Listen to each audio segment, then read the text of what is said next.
तो भाई जी, देश में ये नोट चलेंगे अब 10-20 के। इसमें कुछ भी नहीं लिखा हुआ है। जो वचन खंड है, जो प्रॉमिस है, जिसको बोलते थे promissory note, legal tender of gold, promise, वो कुछ भी नहीं है इसमें। मैं धारक को 10 रुपये अदा करने का वचन देता हूँ, मैं धारक को 20 रुपये अदा करने का वचन देता हूँ, कुछ भी नहीं लिखा है। मतलब कोई भी व्यक्ति प्लास्टिक या कागज़ पे अब लिख दो तो वो मान्य होगा, क्योंकि कोई वचन है ही नहीं। ये प्लास्टिक का चीज़ 20 रुपये का कैसे हो सकता है जब इसमें वचन ना हो? इसके लिए बहुत पीछे चलना पड़ेगा। जब ये कागज़ का नोट का जन्म नहीं हुआ था, तब रुपया, सोने के रुपये को 10 रुपया और चांदी के सिक्के को 1 रुपया बोलते थे। ये सारा सोना का सिक्का, चांदी का सिक्का, आरबीआई ने 1934 धारा 26 में नियम बनाया कि सारा सोना मुझे दे दो, सिक्का मुझे दे दो, और ये कागज़ ले लो। इस पर लिख दिया, मैं धारक को 10 रुपया अदा करने का वचन देता हूँ। मतलब ये नोट लौटाओगे तो आपको ये सोने का सिक्का दे दिया जाता है।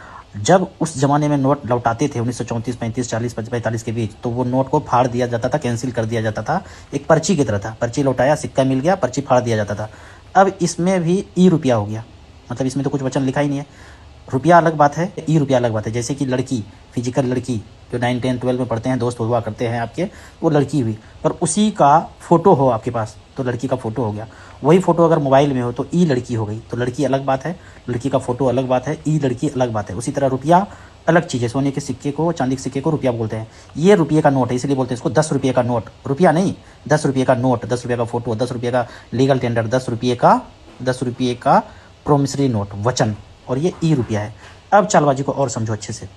जब शुरू में लौटाया जाता, ये कागज आता था, तो पूरा लिखा हुआ था, I promise to pay the bearer the sum of 50 rupees on demand at any office. On demand मतलब सम ऑफ 50 रुपीज़, मतलब 10-10 का 5 सिक्का दे दूंगा ये कागज लौटाओगे तो, या 1-1 रुपये का 50 सिक्का लौटा दूंगा। इसीलिए द सम ऑफ लिखा हुआ है। फिर on demand at any office हो, जब भी डिमांड करो, सुबह, रात, भोरे, जब भी मर्जी हो, एट एनी ऑफिस हो, जहाँ से इशू हुआ है, जिस बैंक से, वो आपको दे दिया जाएगा। वहाँ आपको सोना लौटा दिया जाएगा और फिर ये फाड़ के फेंक दिया जाएगा, कैंसिल कर दिया जाएगा। और नीचे लिखा हुआ है for the government of India, for the government of India, और यहाँ पे गवर्नर का साइन है। फिर नोट बदला तो क्या हुआ, इसमें भी साफ साफ देखेंगे। ये नोट तो हमारे पास फिजिकल भी है। I promise to pay the bearer on demand the sum of 10 rupees at any office for the Reserve Bank of India. जो गवर्नमेंट ऑफ इंडिया लिखा था, पहले गवर्नमेंट ऑफ इंडिया सोना देता था, अब फिर बाध्यता कर दिया रिजर्व बैंक ऑफ इंडिया की। ये प्राइवेट संस्था है, रिजर्व बैंक ऑफ इंडिया भी सोना देंगे, ये भी देते थे, और नीचे गवर्नर का साइन है। फिर चालबाजी से क्या हुआ, धीरे चुपके से ये भी जो है आपको यहाँ पे हटा दिया गया। यहाँ देखेंगे आप इसको, इस रुपये में, तो आपको ये भी हटा दिया गया है। इसमें देखेंगे आप कि eight any office reserve Bank of India, ये भी लिखा हुआ है, और चुपके से देखिए ये भी हटा दिया गया।